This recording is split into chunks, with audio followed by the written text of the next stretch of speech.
നമസ്കാരം. സ്ത്രീ സുരക്ഷാ പെൻഷൻ പദ്ധതി ഇനി തുടരുമോ? അതുപോലെ ക്ഷേമ പെൻഷൻ വിതരണം, കണക്ട് ടു വർക്ക് സ്കോളർഷിപ്പ് എന്നീ അപ്ഡേഷനുകളാണ് ഇപ്പോൾ വന്നിട്ടുള്ളത്. നമുക്ക് അപ്ഡേഷനിലേക്ക് പോകാം. അപ്ഡേഷൻ മുഴുവനായിട്ട് കാണാൻ ശ്രമിക്കുക. ക്ഷേമ പെൻഷൻ വിതരണമാണ്. ഓണത്തോടനുബന്ധിച്ച് സാമൂഹ്യ സുരക്ഷാ പെൻഷനുകളും ക്ഷേമനിധി ബോർഡ് ആനുകൂല്യങ്ങളും വിതരണം ചെയ്യുന്നത് സംബന്ധിച്ച നിർണായക അറിയിപ്പുകൾ ഉടൻ ഉണ്ടാകുമെന്ന് പ്രതീക്ഷിക്കുന്നുണ്ട്. കുടിശ്ശികയുള്ള തുകകൾ ഉൾപ്പെടെ നൽകാൻ സർക്കാർ ശ്രമിക്കുന്നുണ്ട്. ഇനി കണക്ട് ടു വർക്ക് സ്കോളർഷിപ്പാണ്.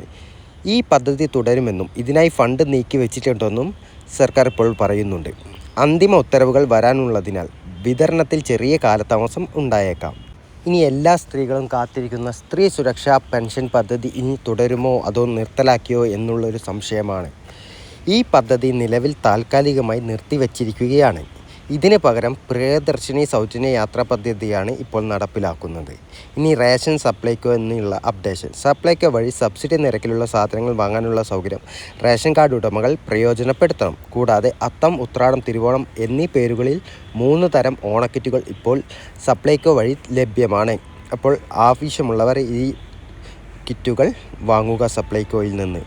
ഇതുപോലുള്ള എല്ലാവിധ അപ്ഡേഷനും ഇനി സ്ത്രീ സുരക്ഷാ പദ്ധതിയുടെ പുതിയ അപ്ഡേഷൻ വന്ന് അപ്പോൾ തന്നെ അപ്ഡേറ്റ് ചെയ്യുന്നതായിരിക്കും.